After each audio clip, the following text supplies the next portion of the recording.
ہر بندے کو اپنے گلے میں کچھ پٹے لازمی رکھنے چاہیے. اگر یہ پٹے نہیں ہوں گے تو کبھی بھی بیلنس نہیں ہوگا. یعنی باندھ کے رکھے اپنے آپ کو. باندھ کے رکھے یعنی پٹے سے مراد یہ ہے کہ وہ جھکا کے رکھے. ٹھیک ہے. والدین کے لیے احترام کا رشتہ، علماء کے لیے احترام کا رشتہ، اور شیخ کامل کے لیے احترام کا رشتہ.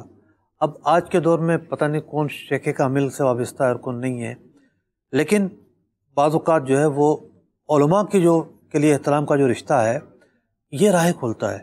اسی سے شیخ کی طرف بھی بندہ بڑھتا ہے، تصوف کی طرف بھی بندہ بڑھتا ہے، کتابیں بھی بندہ پڑھتا ہے. تو یہ پٹے اگر کوئی اتار دیتا ہے نا تو پھر اس کے لیے کوئی راہ نہیں ہے.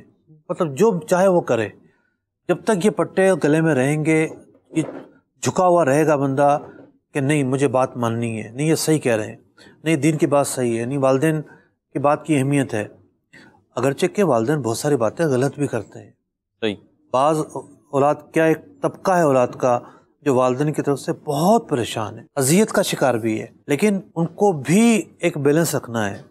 والدین کو بھی سمجھانا ہے ٹھیک ہے جو بات نہیں ماننے کی ہے، شریعت اجازت نہیں دیتی نہیں ماننی، لیکن توہین تو نہیں کرنی نا والدین کی، سرٹ تو نہیں کرنی ان کی.